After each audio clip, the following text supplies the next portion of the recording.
What's up, boys and girls? 3X back in the building. Welcome to vlog number 2. Dos. Uno, dos. Today I wanted to talk to you about something that kind of got to my mind after I read an article on a blog earlier in the day, which is the difficulty level of games, and have games gotten easier to beat in the modern era compared to previous generations. In my opinion, oh hell yes they have. And there's legitimate reasons for that, but at the same time, there really has to be some form of a balance set or met.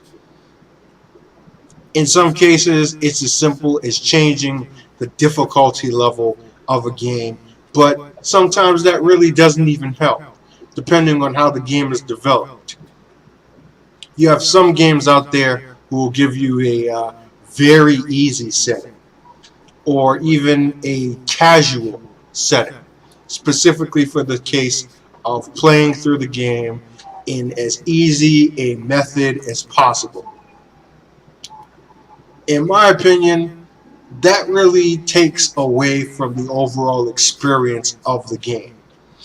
And I kind of elaborated on the overall experience of games in my previous vlog. If you haven't watched that vlog, the link will be right here, right there. But it's all about the experience, and you're really cheating yourself of that experience if you decide that you want to go through the game in the easiest way possible. Not only that, but you just miss out on so much as far as challenging yourself with certain games when you decide to go at it the easy way. Now, like I said, there's an understandable reason why this is done, and that is accessibility and profitability, to be more specific, because the designers and manufacturers and publishers of games are in fact businesses, and they're in the interest of making money. And obviously the easiest way to make money is to make games that people are going to be able to beat, and then they can keep on making more games because they keep on selling more copies. Or at least that's what people think is supposed to happen, because obviously it doesn't always work that way. And in fact, having a game that's so easy to beat that you burn through it in 15 to 20 hours could actually even do the opposite of what it is that a game developer wants to do with their game. Because say you buy a game, you play it on a casual level, you burn through the game, you beat it, turn it over, whatever the case may be.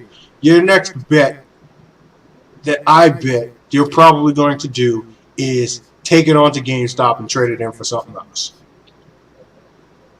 Now, on the other hand, if you have a game that's challenging you, if you have a game that you just, actually stop and go back to, and then come back again a second time, and you're not playing it straight through because it's so easy to beat straight through. Please excuse the fireworks. It is the 4th of July after all, and I am in New York. So, yeah, you can hardly tell whether or not it's fireworks or, other things that go boom in the night, if you know what I'm saying. But anyway, getting back to what it was that I was talking about. When you get that kind of a challenge, you're not playing the game all day. You're not playing the game straight through to the point where you're going to beat it in the shortest time possible. And that, in turn, has you holding onto the game longer, because you take a break from it to play something else, or it's gotten so tough that you decide, okay, I'm going to stop playing this. I need to regroup. And then you come back in a day or two. And that helps because then while that's happening, you're getting more of an experience of the game.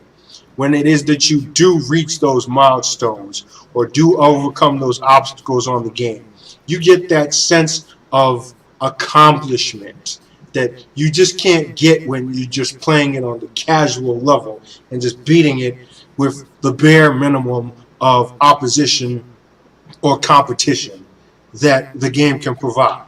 It's just not the same. And when it is that you do that, you're just basically making it so that when it is that you beat the game, there isn't anything left for you to do. Because if you've already beaten the game, if you've already seen how the story progresses on the easiest level, there's no real incentive for you to go back and play it on normal or the hard level or even the most difficult level, regardless of whether or not you get trophies for it or you can unlock content for it. You've seen what it is that there is to see, and you've done it the easy way. So now going back and doing it again makes things kind of redundant. Now there are some people out there who will go back and play a game on a different difficulty level after they've played it on the easiest level because they think that it gives them a bit more of an experience of what it is to expect. But going back to that whole experience thing, it's so much more better to get that experience from the default level or even a more difficult level and know what it is that's coming when it is from that initial experience. And I commend games that don't give you that type of assistance to being able to progress through them and beat them. The games that don't give you, say, aim assist, or the games that don't give you a steering assist, they're making you have to actually utilize your own skills or even build your own skill level to the point where you can progress through these games and accomplish the goals within these games. Now, maybe that might not be the most profitable strategy, but I'm an old school gamer. I pride myself in calling myself a grown-ass gamer. So I've been playing games for a very, very long time.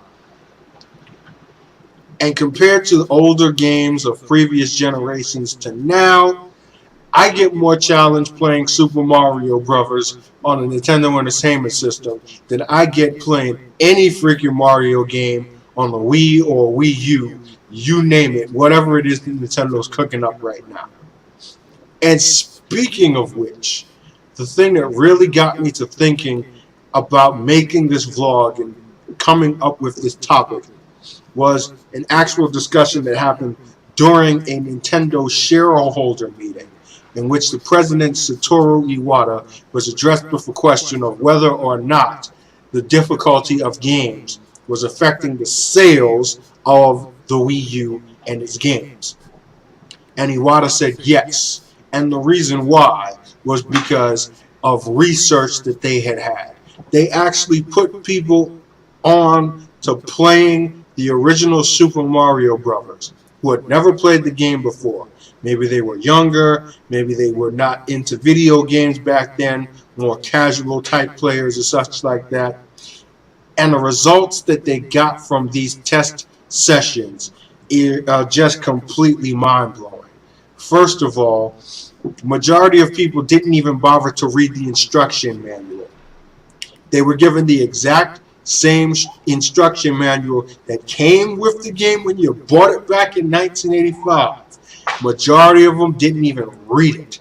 And the ones who didn't even go past the first page, didn't even see the controls or any of the play mechanics that the manual is telling you. But conversely, when they were asked what it was that could possibly be done to improve the game, majority of them said that there should be some form of in-game tutorial. Now, keep in mind, none of these people were told that this was actually a retail game that had released.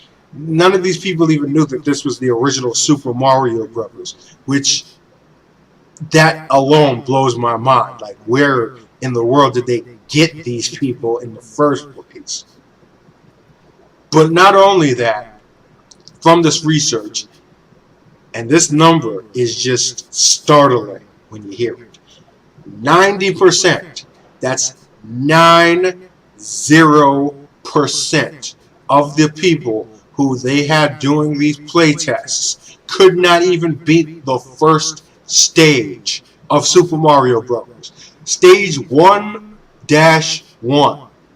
90% of them couldn't beat it. 70% got killed by the first Goomba. The first Goomba. 50% of that 70% got killed by him twice. Yeah, twice. To the same Goomba. Simple. Run, jump, squash, keep it moving. Couldn't even do that. Some of them couldn't even fathom the idea of the bottomless pits. If you jump into them, you're going to die. No, some of them must have thought that if you jumped into them, it was going to take you to a different level. I hang my head in shame just even mentioning this, because it's just so unbelievable how people have gotten out of touch with simple, basic play mechanics to where it is that they expect for the game to basically walk them through how it is that they're supposed to play the game.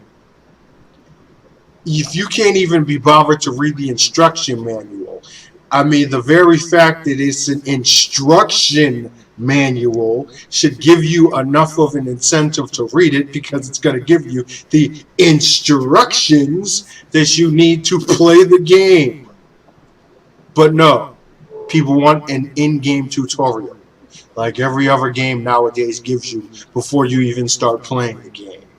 And furthermore, kind of going off on a little other tangent as far as this research goes, these people, once again, remember that they were not told that this was actually a game that was released, asked if the graphics were meant to be a throwback to old school Nintendo games. That being obviously the fact that it's, 8-bit digitized pixelated graphics, and that they were terrible, and so was the music, and all of that had to be improved if the game was going to sell more.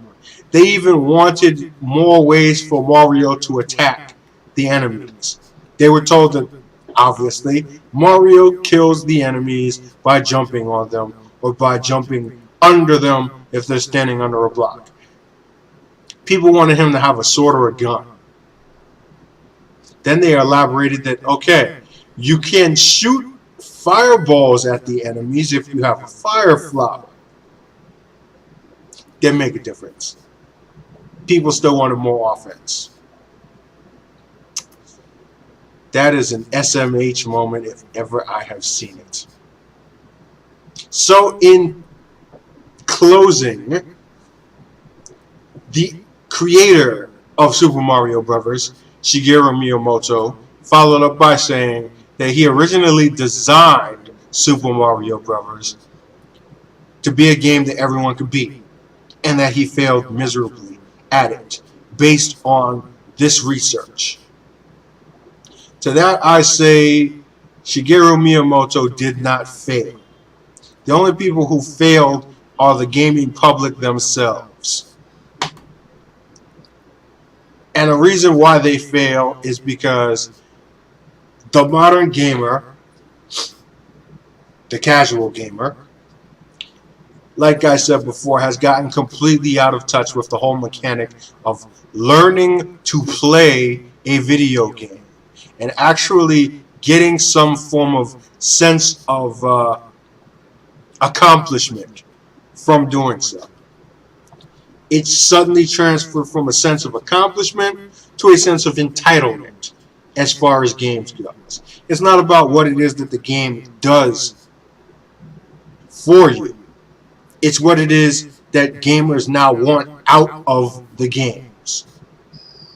You want voiceovers, you want top-notch high-definition graphics, you want engrossing storylines, you want all of this stuff. But it seems as if you want all of this stuff and you want it to be executed in ways that are as easy and simplistic as possible. I understand that. I get it. I know that the way that it's going right now is that gaming experiences are becoming even more realistic than ever before. You know, the game industry obviously already has made more money and is banking more money than television and movies combined. But if you're not putting any challenge into the games, then you're not getting anything out of the games. Basically, if you're going to go and get a game, spend $60 on a game, play it on its casual level, you might as well just rent it. Because you're not really doing anything else except burning through money on something that you're only going to have for maybe like what, a month, 2 months, 3 months tops. There's a reason why I don't usually get a whole lot of games in a year, because I handpick the titles that I'm going to purchase on the fact that these things don't come cheap, and you know I kind of have rent and cable and food and all other kinds of expenses to take care of. And two, the games that I choose to play, the games that I choose to buy, are games that I'm confident that I'm going to be playing still 5, 6, 7, 8 months from now, because they have replay value to them, and because they have a certain level of difficulty to them, to where I'm not going to sit and play one single game non-stop from start to finish. Not because I don't feel like playing it anymore, but because I get some form of sense of challenge out of the game where I naturally have to stop and regroup myself before I can continue on to playing that game. And that goes farther than just simply putting it onto a tougher difficulty level from the start. That goes from having a game that has that type of style of play, or those type of mechanics of play that really make you learn how to play them effectively. Stuff like fighting games and driving games and action adventure games to an extent too. Not to say that there are other games, obviously, that have that type of level of difficulty or attention to detail as far as the challenge that it gives to you, but they're few and far between nowadays. I got to be completely honest with you. And that right there is another reason why I don't get a whole lot of games. Point simple and plain is that modern games nowadays have been catered to a broader audience, and it's done in ways that, in my personal opinion, don't really help as far as the overall experience of the games themselves. And in the long term, game franchises and game developers and game manufacturers will eventually start suffering from this fact.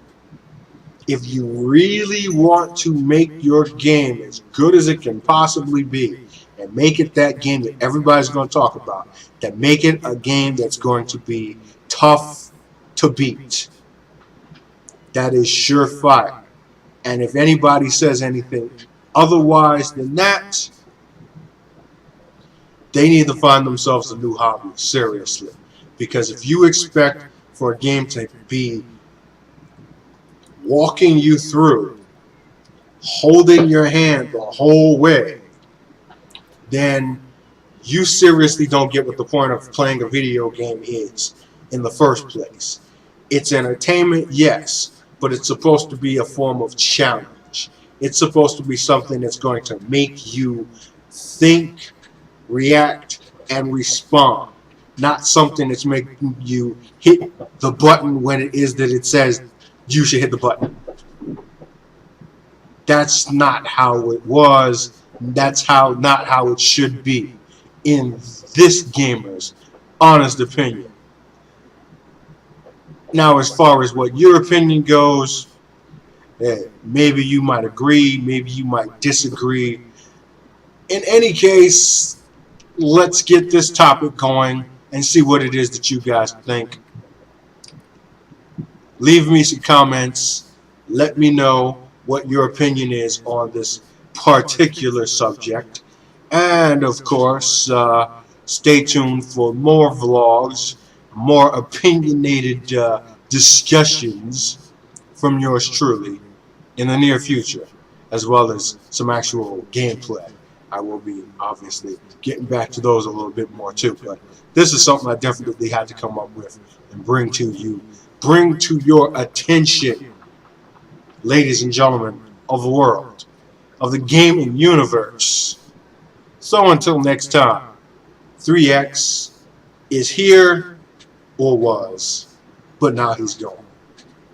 See ya.